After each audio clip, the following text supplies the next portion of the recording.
마지막 절은 합독하도록 하겠습니다.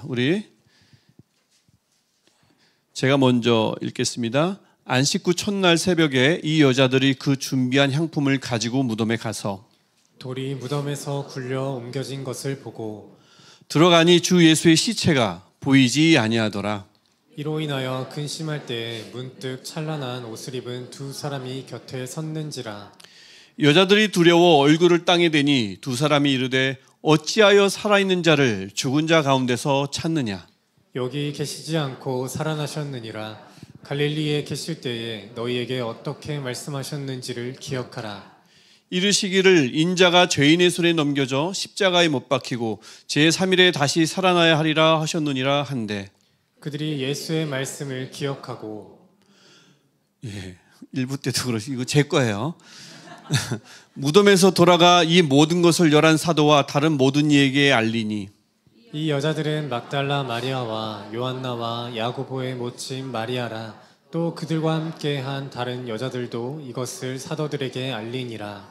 사도들은 그들의 말이 허탄한 듯이 들려 믿지 아니하나 베드로는 일어나 무덤에 달려가서 구부려 들여다보니 세마포만 보이는지라. 그 된 일을 놀랍게 여기며 집으로 돌아가니라. 아멘. 부활주일입니다. 그리고 부활주일, 죽음의 권세를 깨트리고 부활의 첫 열매가 되신 주님을 다시 한번 되새기는 아주 뜻깊은 주일입니다. 그날이 이제 부활주일입니다. 그분은 우리 기도하는 우리 신자매가 언급했듯이 부활의 첫 열매이시죠. 부활의 첫 열매라는 것은 앞으로도 계속 열매가 이어질 텐데 첫 열매가 부활의 첫 열매이므로 주를 믿는 자는 계속해서 맺어지는 그 열매를 먹는다. 즉 부활을 경험할 것이다 라는 뜻이라서 이 부활의 첫 열매라고 합니다. 첫 열매는 그래서 굉장히 중요하죠. 첫 단추가 중요하듯이 첫 열매가 사실이면 이후에 열리는 열매도 사실인 거예요. 그게 부활의 첫 열매가 가지고 있는 능력입니다. 지난 한 주간 우리 고난주간을 보내며 특별 새벽기도회를 가졌습니다. 또 수요 바이블 아카데미 쉴까 말까 했지만 가졌고요. 그렇죠? 또 늦은 시간에 열린 성금요일 성찬 예배 또 가졌습니다. 그 모든 시간 함께 하신 분들, 이 자리에서든 또 영상으로든 함께 하신 분들 참 애쓰셨습니다. 수고 많으셨어요. 그리고 오늘 새생명 전도 축제이기도 한데 그분들을 사실 교회에 이렇게 모시고 오기가 교회가 문턱이 별로 없는 것 같지만 은근히 보이지 않는 문턱이 높습니다. 근데 그 문턱으로 넘어서 또 인도하신 분들 또 그 용기 내어서 그 문턱을 넘으신 분들 수고하셨습니다. 애쓰셨어요. 또 한 주간 그 효율 결과 이게 늘 중요한 직장 생활 하시느라 수고하셨고 육아 끝없는 육아 하시느라 수고하셨고 아무리 해도 티가 안 나는 집안일 하시느라 한 주간 수고 많으셨어요. 돌아보면 그래서 지난 한 주간을 돌아보면 수고하지 않은 분들이 없습니다. 학생들도 포함해서 다 그렇죠. 하지만 여전히 귀하고 보배로운 여러분, 신학과 에슬라무교에서 드려지는 첫 부활주일 예배입니다. 저번에도 말씀드렸지만 올해 저희가 하는 건 다 처음이에요. 이곳에서는 다 처음 일어나는 일들입니다. 그래서 이 예배를 통해서 혹시나 고단한 심신이라면 그 심신이 회복되고 그다음에 믿음과 소망이 생기고 또 누군가의 믿음과 소망은 더 깊어지는 은혜가 있기를 축복합니다. 여러분 우리가 함께 읽었던 이 누가복음 본문은 여인들의 모습 또 사도들의 모습 특별히 또 베드로의 모습을 통해서 예수님은 부활하셨음을 알리는 이 부활 소식을 전하는 본문이기도 합니다. 하지만 동시에 이 본문은 부활하셨습니다라는 사실만 전하는 본문이 아니고요. 그 바삐 움직이던 여인들, 제자들의 반응, 또 베드로의 모든 모습을 통해서 이 주님께 나오는 1세기 교회 교인들, 또 주님께 나오는 지금 이 시대에 우리를 포함한 모든 교인들의 발걸음에 한번 적용해 보라고 말하는 본문이기도 합니다. 나는 어떤 발걸음으로 이곳에 왔는가를 생각하게 하는 본문이기도 합니다. 오늘 본문을 보시면 가장 먼저 누가 나옵니까? 여인들이 나옵니다. 묻고 대답하죠. 저는 묻고 기다리질 않아요. 이 성질이 급해가지고. 가장 먼저 나오는 이 등장하는 대상은 여인들입니다. 여인들이 예수님이 계신 곳으로 열심히 발걸음을 옮겼어요. 근데 그들이 발걸음을 옮길 때 그 예수님은 살아계신 주님이 아닙니다. 그들이 살아계신 주님을 만나러 간 게 아니에요. 더 이상 세상에 존재하지 않는 예수님을 만나러 간 겁니다. 죽은 신이요. 이제 나를 위해서 아무것도 해주지 않는 신, 할 수도 없는 예수님의 시신에 그냥 향품과 향유를 바르러 갔습니다. 시신이 좀 덜 썩게, 썩더라도 냄새 나지 않게. 예수님이 원래 장례가 시작되면 바로 그것을 발라야 되는데 너무 급격하게 사형이 집행되다 보니까 그럴 시간도 없었어요. 곧 안식일이기 때문에 얼른 절차를 밟았기 때문에 그 향품 향유를 바를 시간도 없었습니다. 그래서 이 여인들이 과거에 예수님과 함께 다녔던 과거의 좋은 추억이 있잖아요. 그러니 장례는 마무리해야겠다 싶어서 책임감 가지고 예수님을 만나러 간 겁니다. 근데 어쩌죠? 설상가상 무덤에 도착했는데 무덤의 입구를 막아야 될 돌은 굴려져 있어요. 그것을 보았습니다. 2절에서. 그리고는 향품과 향유를 바르려고 했던 시체가 보이질 않습니다. 3절이 그렇죠? 시체는 보이지 아니하더라. 그렇지 않아도 소망도 없어요. 기대도 없어요. 그냥 책임감 하나 가지고 무덤을 찾았는데 무덤의 상황이 예상과 다릅니다. 상황이 좀 예상과 맞아 떨어져야 좀 익숙하고 안정감이 들지요. 너무 어색하면 마음이 불안하지 않습니까? 또 특별히 익숙해야, 또 예상에 맞아 떨어져야, 예상과 맞아 떨어져야 계획한 대로 뭔가 진행할 수가 있잖아요. 스트레스도 덜 받고 또 당황하지도 않죠. 뭐 그런 분들 많죠. 이 예상한 대로 뭔가 진행돼야 스트레스를 덜 받는 분들이 특별히 있고, 예상과 좀 다르면 이상하게 스트레스가 더 큰 분들이 있습니다. 제가 살짝 그런 스타일이긴 한데 나중에 깨달았어요. 제가 그런 사람인지를. 이 입구를 막고 있어야 할 돌은 옆으로 굴려져 있고 당연히 그 안에 있어야 할 시체는 사라졌습니다. 만일 여인들이 이 뭐지, 왜 예상과 다르지 하고는 그냥 돌아갔다면, 더 복잡해진 마음으로 심란해져서 돌아갔다면 그 새벽에 이른 아침에 그 무덤으로 향했던 그 발걸음이야말로 얼마나 헛된 발걸음이었을까요? 그런 헛걸음이 또 있었을까 싶습니다. 그런데 감사하게도 여인들이 그 빈 무덤 안을 들여다봤고요. 그냥 돌아가질 않았어요. 빈 무덤 안을 봤고 그 안에 찬란한 옷을 입은 두 사람, 천사겠죠? 4절 보면 그들을 만났습니다. 그리고는 깨달아요. 내 발걸음에 무엇이 문제가 있었는지. 예수를 만나려는 열심이 있었는데 그 발걸음은 좋았어요. 하지만 그 발걸음은 좋지 않았습니다. 좋았지만 좋지 않았습니다. 5절, 어찌하여 살아있는 자를 죽은 자 가운데서 찾느냐? 라는 음성을 듣습니다. 어찌하여 예수님을 죽은 자로 여기느냐? 어찌하여 예수님은 내게 아무것도 할 수 없는 존재로 여기느냐? 어찌하여 주님이 살아계신 곳에 아무런 기대도 아무런 소망도 없이 올 수 있느냐? 예수님은 죽은 신이냐? 라고 외칩니다. 그러면서 6절, 그분은 여기 계시지 않고 살아나셨느니라 라고 말씀합니다. 시신과 같은 예수님은 이곳에 없느니라. 죽은 신은 존재하지 않느니라. 예수님은 부활하셔서 살아계시며 지금도 역사하느니라. 이 뜻으로 여인에게 외칩니다. 여러분, 여기 본문에 나온 여인들이 이 말씀을 듣기 전에, 천사들을 만나기 전에 여인들은 이미 신앙 체험이 있었던 사람들입니다. 예수님의 가르침을 들었던 사람들이고요. 기적도 눈으로 똑똑히 봤던 체험이 있는 사람들입니다. 또 끔찍한 사형 현장에서 도망가지 않았어요. 곁에 멀찌감치 있었지만 있었습니다. 용기도 있었어요.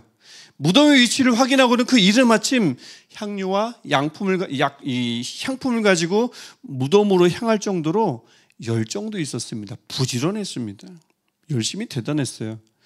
그런데 왜 그 여인들에게 예수님이란 꼼짝도 할 수 없는 시체 같은 예수님, 죽은 신, 무력한 신, 아무것도 내게 해주지 않는 신으로만 받아들였을까요? 그저 내가 향품과 향유를 바르면 그만인 신, 내가 가져온 거 던지고 가면 신, 왜 그런 신이 되었을까요? 체험도 있었고 용기도 있었고 열정도 있었는데 말이죠. 6절 하반절에 말씀합니다. 갈릴리에 계실 때에 너희에게 어떻게 말씀하셨는지를 기억하라. 체험도 있었고요. 아, 그 옛날 좋았었지. 예수님과 함께 할 때 참 좋았지. 그런 추억도 있었지만 정말 중요했던 예수님의 말씀, 그들에게 들려주셨던 예수님의 말씀, 너무나 중요해서 3번이나 반복했었습니다. 이 말씀을 이들이 까맣게 잊고 있었습니다. 그 말씀은 7절에 있는 말씀입니다. 인자가 죄인의 손에 넘겨져 십자가에 못 박히고 제3일에 다시 살아나야 하리라 하셨느니라. 이 말씀을 3번이나 반복해서 주셨는데 이 말씀을 잊었습니다. 안 믿었으니 잊었죠. 안 다가왔으니 잊었죠. 별로 내게 감동을 주지 않으니 그냥 잊었던 겁니다. 제가 새벽 기도 시간에 지난 고난주간 때도 말씀드렸지만 나를 터치하면은 괜찮네. 나를 감동을 주면, 나를 움직이는 것 같으면 괜찮은 말씀이지만 별로 나와 관심이 없고 내 상황을 툭 건드리지 않으면 아무리 말씀이라도 들어오지 않잖아요. 이 여인들에게 그랬습니다. 정말 중요한 말씀이기에 3번 반복했지만 그건 예수님의 마음이고 받는 마음은 그렇지가 않았습니다. 잊었어요. 그래서 천사들이 그 여인들에게 일깨워줍니다. 여인들에게 꼭 필요했던 것은 신앙 체험도 아니고 기억도 아니고 추억도 아니고 용기도 아니었습니다. 열심도 아니었어요. 부지런함도 아니었습니다. 부활하겠다라는 말씀, 중요해서 3번 주셨던 말씀, 별로 관심 없었지만 그래도 들려주신 말씀, 그 말씀을 꼭 기억하는 거였어요. 그게 그들에게 부족했습니다. 8절 보니 그제서야 그들이 그것을 기억했습니다. 예수의 말씀을 기억하고 그때부터 달라졌어요. 그때부터 그들에게, 여인들에게 예수님은 그냥 향유나 발라드리는 돌아가신 예수님, 무덤에 갇힌 예수님, 나를 위해 아무것도 할 수 없는 예수님, 죽은 신, 옛날엔 좋았는데 그런 추억 속의 예수님이 아니었습니다. 말씀하신 대로, 약속하셨던 대로, 3번 반복해서 주셨던 대로 무덤에서 나오신 예수님, 살아계신 예수님, 지금도 나를 위해 일하시는 예수님. 그 예수님이 여인들의 예수님이었어요. 바뀌었어요. 기억했더니 바뀌었습니다. 여러분, 그 말씀을 기억하지 않으면 아무리 여인들이라 하더라도, 체험이 많은 여인들이라 하더라도, 또 나중에 보면 보겠지만 사도들이라 하더라도 어쩔 수 없어요. 별 수 없습니다. 그래서 보면 우리 9절 이하를 보면 여인들이 첫 부활의 증인이 돼가지고 기쁜 마음으로 확신에 차서 가장 먼저 사도들에게 갑니다. 일어나셨습니다. 살아나셨습니다. 막 전하는데 11절 보시면 뭐라고 되죠? 사도들은, 그들, 즉 여인들의 말이 허탄한 듯이, 말도 안 되는 듯이 들려 어때요? 믿지 않았어요. 나쁜 유대인들이 아닙니다. 사도들은, 주어는 사도들입니다. 사도들이 그랬습니다. 그래도 한때는 예수님이 열심히 따르던 이들이었는데. 근데 예수님이 기대에 못 미쳤거든요. 기대에 못 미치는 예수님에게 어찌나 실망했는지 예수님에 대한 증언, 예수님이 살아나셨다고 하는데도 꿈쩍도 하지 않습니다. 제자들인데. 12절을 보면 베드로는 더 없습니다. 나머지 제자들은 들었으니까 그렇다고 치고 베드로는 그 현장에 갔습니다. 어떤 현장이요? 여인들이 찾아갔던 그 무덤에 갔습니다. 똑같은 장소로 달려갔어요. 그 다음에 부활의 현장, 빈무덤을 두 눈으로 똑똑히 봤습니다. 근데 집으로 돌아가는데 어떻게 돌아가요? 놀랍게 여기며 돌아갑니다. 여기서 놀랍게는 의아하고 당혹스럽게입니다. 그게 전부입니다. 똑같은 걸 보았는데 말이죠. 부활의 현장을 봤는데 말이죠. 바울의 마음이 이런 거죠. 어찌 보면 비어 있으니까, 어찌 보면 믿어야 할 것 같기도 한데 그렇다고 썩 믿겨지지도 않고, 이런 상태입니다. 다름 아닌 베드로가 말입니다. 기껏 부활의 현장에 와서 그래서 집으로 돌아가면서 얻은 거라곤 썩 편하지 않는 마음 하나뿐이었습니다. 왜요? 왜라고 본문은 얘기합니까? 왜? 꼭 필요해서 3번 고난 받고 부활을 하겠다고 말씀하셨던 그 예수님의 3번에 강조하시는 그 말씀을 안 들었어요. 와닿지 않으니까, 관심이 없으니까 안 들었습니다. 그 당시 그들은 온통 예수님이 이제는 나를 오른편에, 나를 왼편에 하나님 나라가 도래하면 우리는 이제 다스릴 거야, 여기에 온통 도취되어 있어서 내 상황은 거기에 뺏겨 있다 보니까 말씀이 안 들려요. 3번이나 말했는데도 안 들릴 수가 있어요? 안 들렸습니다. 믿겨지지도 않았습니다. 그러니 기억이 안 나죠. 믿었으면 기억했을 거고, 기억했다면 이러지도 저러지도 못하며 집으로 돌아갈 리가 있었겠습니까? 없죠. 여러분은 이제는 우리가 어떤 기대와 소망을 품고 부활하신 주님께 매일 다가오느냐, 이것을 가만히 살펴볼 시간입니다. 매주, 매 예배 때마다 어떤 마음으로 오는가 살펴볼 시간입니다. 또 마침 오늘이 3월 마지막 주예요. 우리 시내가 에살무교회가 시작된 지 3개월이 됐습니다. 1사분기가 끝나는 거죠. 3개월. 시작되기 전에 그 마음과 시작된 후에 우리 마음 어때요? 딱 이 3개월 마지막, 3월의 마지막 주이기도 하기 때문에 이쯤에서 한번 잠깐 되돌아보기 딱 좋은 날입니다. 저는 믿어요. 이 자리에 매 주일, 매 예배 때마다 오시는 분들이 그 부활하신 주님을 만날 기대와 소망을 가지고 오시는 줄 믿습니다. 믿어요. 앞으로도 꼭 그래야 합니다. 하지만 같은 예배의 자리를 찾지만 오늘 본문도 그렇듯이 같은 예배 현장에 있는데, 부활 현장에 있지만 반응이 다르잖아요. 우리도 제각각일 수 있다는 생각이 들어요. 아니었으면 좋겠습니다만 그렇습니다. 예수의 존재, 예수의 부활, 내 상식으로는 전혀 믿겨지지 않지만 누군가의 손에 이끌려 이 부활의 현장, 예배의 자리에 나올 수도 있다고 생각합니다. 예수님은 우리의 상식을 뛰어넘어 역사하실 수 있는데 무슨 소리예요? 내 상식상 돌은 무덤 앞에 있어야 돼요. 시신은 무덤 안에 있어야지 어딜 나갑니까? 이게 내 경험이고 내 상식인데, 교회의 메시지가 내 상식을 자꾸 뛰어넘거든요. 내 상식을 깹니다. 그러니 다가오질 않죠. 그러니 예배 자리가 불편합니다. 어찌 보면 믿어야 할 것 같기도 한데 베드로처럼 그렇다고 썩 믿겨지지도 않는 마음으로 나왔다가 집으로 돌아갈 수도 있습니다. 또 누군가는 되돌아보면 신앙이 참 좋았던 적이 있는데 언제부턴가 모르게 아무런 기대도 소망도 없이 무덤덤한 마음으로 좀 더 편한 예배의 자리를 찾을 수도 있다고 생각합니다. 또 한때는 예수님을 열심히 따랐는데 아무것도 내게 해주시지 않는 예수님이 얼마나 실망스러운지, 그래도 해오던 게 있고 그래도 내 신앙 경력이 있는데 책임감 하나 가지고 예배의 자리에 올 수도 있다고 생각합니다.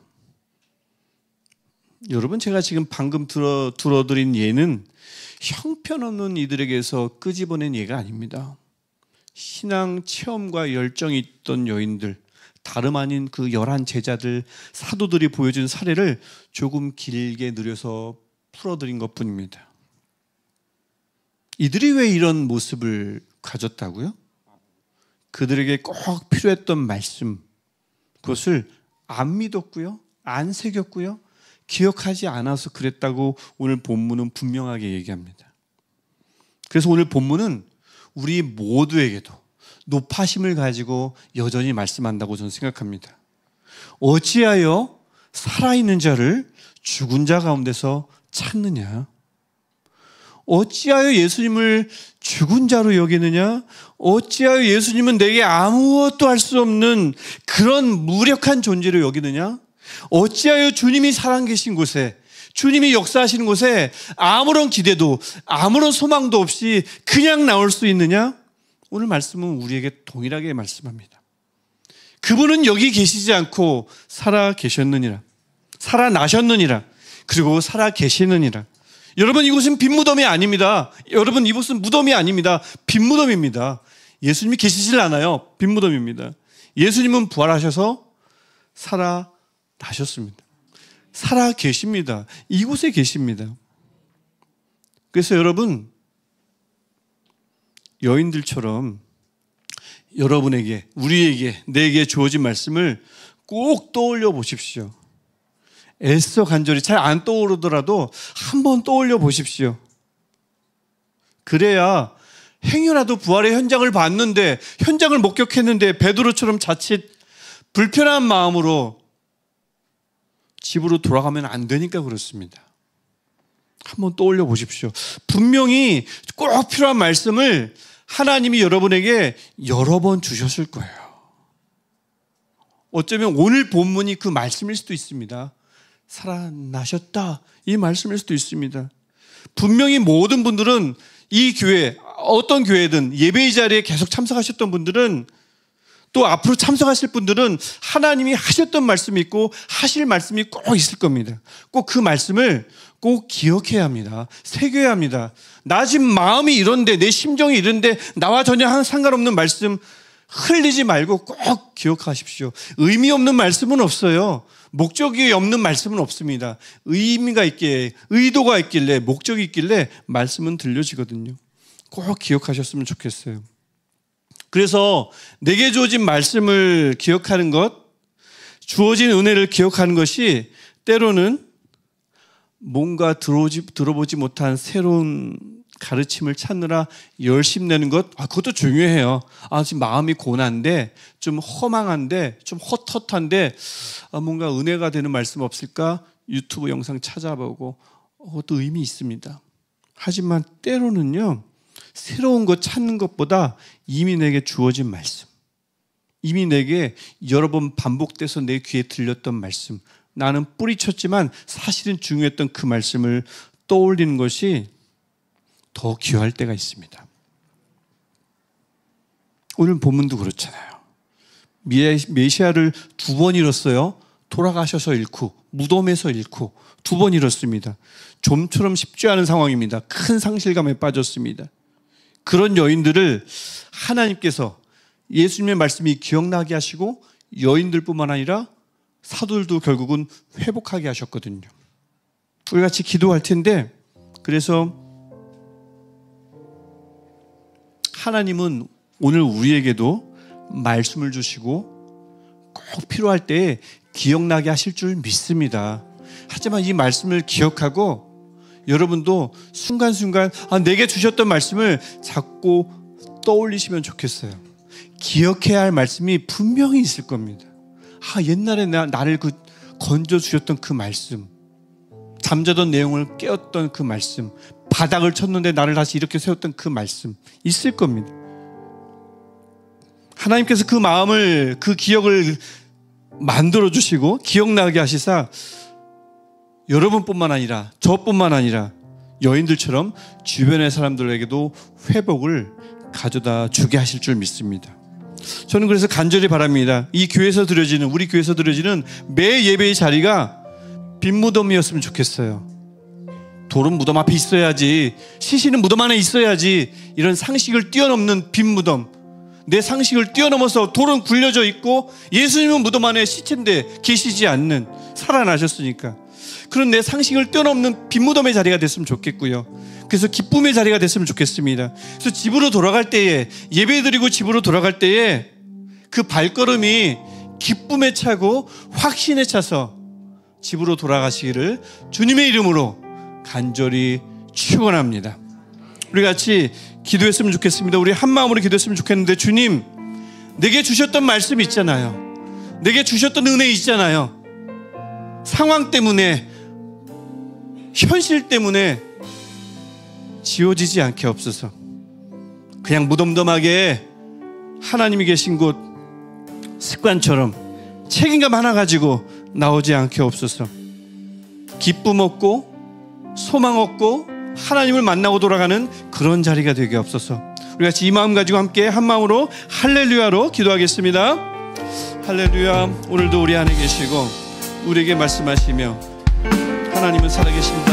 그래서 그 말씀을 기억합니다. 주님 주옵소서.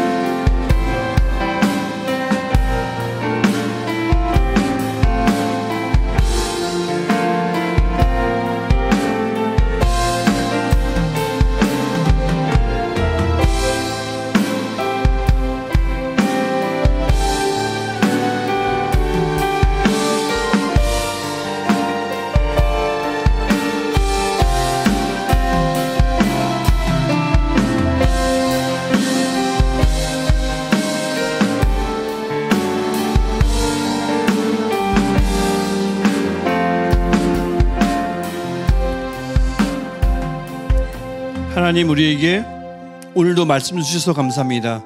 간절히 바라기는 오늘 주어진 말씀이 내 안에 평생 기억되는 말씀 되게 하옵소서. 행여나 무덤도 맺을 때, 행여나 아무런 소망도 기대도 없이 예배 자리에 나올 때 하나님 불현도 찾아오셔서 옛날에 주었던 그 말씀 기억하라고 말씀해 주옵소서. 그 말씀을 기억함을 통해 회복되게 하시고, 그 말씀을 기억함을 통해 기대와 소망에 가득 차 집으로 돌아가며 다시 그 마음 가지고 주를 만나러 나오는 우리 모두 되게 하옵소서. 예수님의 이름으로 기도합니다. 아멘. 우리 이어서